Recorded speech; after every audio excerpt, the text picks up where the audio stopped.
Hello again, my name's Gabe Zollner. Well, I caught a little bit of Fox and thought I'd share a couple of comments based on what I saw.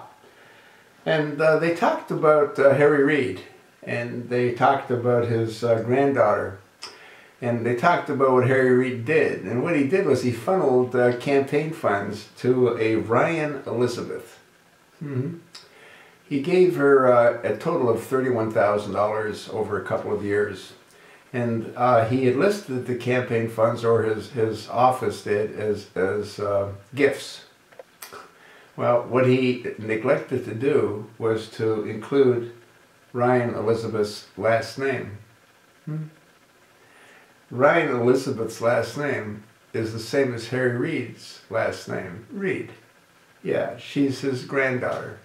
So what he was doing was he was funneling campaign funds to his family members. And when he got caught, he simply wrote a check. Well, is that going to be good enough? I hope not.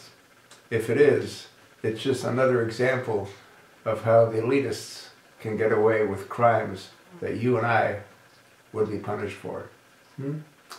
Another thing I saw that I wanted to share was Valerie Jarrett's in Hollywood.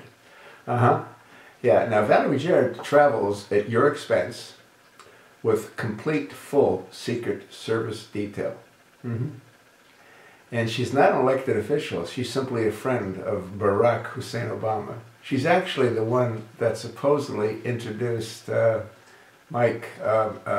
Michelle to Obama. Yeah, she just knows where all the skeletons are buried, doesn't she? Maybe that's why she's being treated this way.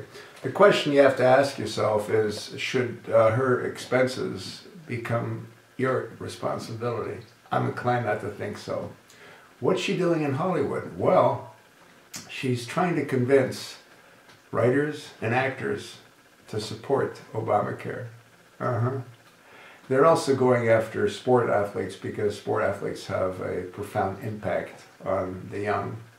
You know, the age group that's not interested in purchasing Obamacare. Yeah, the whole thing's a farce. It's all caving in on itself. But they'll keep propping it up. Anyway, if you don't think that Valerie Jarrett should be traveling at your expense, you might want to let your, well, I don't know what good it's going to do letting your local representative know, especially if you're in a Democratic state. And even if you're in a Republican state, I don't think it matters. I just thought you'd find those two little issues to be of interest. I'm hoping that Harry Reid ends up arrested, tried, and convicted. What he did was, in fact, a criminal offense. And I'm sure he's done many more that he's sort of been able to skate free of. They also had a little video of Harry Reid saying that he didn't say what he said, and then they showed him the video. Well, they didn't show him, they showed us the video of what he did say. It's unbelievable. He's either senile or so confident that he's above the law, he doesn't care what you see or what you think. Pretty scary, is it not? Harry's just a microcosm of what's really going on. They sort of wondered how Harry, who's now worth in excess of $10 million, could make the kind of money he made as a representative serving the American people. They said that when he first came into the position of power, he was worth about $1.3 million. And you have to ask yourself a question: how can he earn another, what, $8,700,000 on a salary of what is he making? Maybe he's making $200,000 a year. How do you do that? How do you do that? That's got to be the question that people have got to ask. Now the thing is, Harry's not alone. Congress has around 48% of its members are multi-millionaires.